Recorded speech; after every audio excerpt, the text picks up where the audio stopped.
prepare our lunch. Sinigang na tilapia. So, tilapia, radish or labanos, kamatis, okra, and kangkong. Natapos nating linisin ang ating tilapia. We ordered through online, so vice na hindi pala kasama yung butling. So our pata, we are throwing it.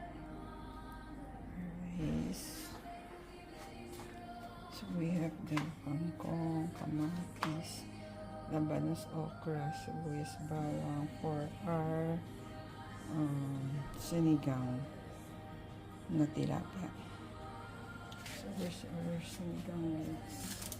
Here's our sinigang mix. Nor baka naman, we're always using our product.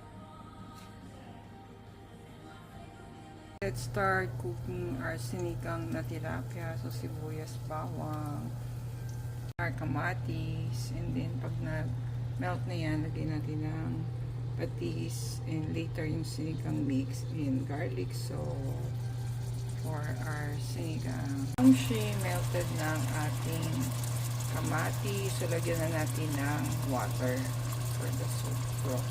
Mamshi ng water, 1.5 liters. And then, takpan natin siya ng cover para kumulo. And lagyan na natin yung okra and labanos. Cover muna natin ang ating sabaw para kumulo siya. Maluto ang ating okra and labanos. Guys, nalagay na natin yung tilapia. Lalagay na natin ang kangkong. Natin yung kangkong, mamsi.